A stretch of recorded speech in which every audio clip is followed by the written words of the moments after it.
et on part à Roland-Garros.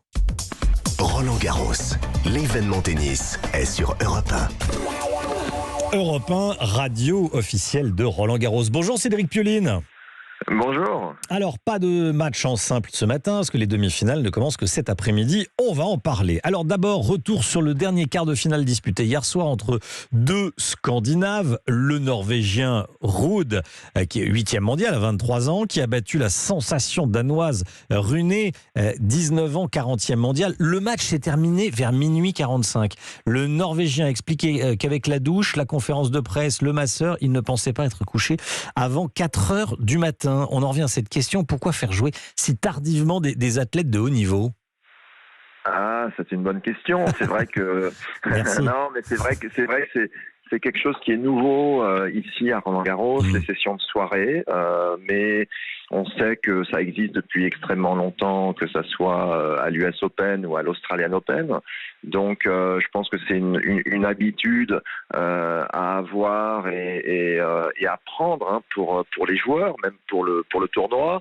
Et je pense que à l'issue de ce Roland-Garros, il y aura probablement quelques ajustements qui seront effectués. Est-ce que le démarrage de cette session de soirée est un petit peu tardif, essayer peut-être de gagner une demi-heure, 3/4 d'heure sur le début des matchs pourrait être bénéfique effectivement pour l'ensemble des joueurs et finir un petit peu moins tard, Oui. parce que ça a un vrai impact sur la récupération pour le vainqueur, bien entendu. Oui, ça avait coincé aussi, ça avait ronchonné également du côté de Nadal et Djokovic. Ruud rencontrera demain en demi-finale le Croate Cilic. En attendant, place aux demi-finales féminines. D'abord, la Polonaise Świątek, face à la Russe Kasatkina, 25 ans, 20e. La tornade polonaise, vainqueur en 2020, confirme son statut d'ultra favorite. Iga Świątek.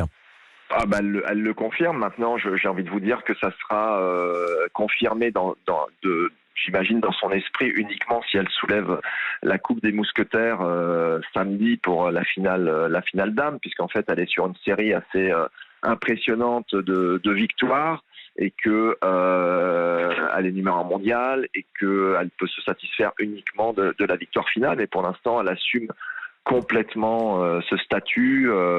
Elle a perdu, je crois, qu'un seul set, si je me trompe pas, depuis le début du tournoi. Donc c'est vraiment impressionnant. Elle est ultra favorite, mais c'est une situation aussi qui est difficile à gérer, qui met énormément de pression, mais elle a l'air d'avoir les épaules malgré son jeune âge pour tenir cette pression.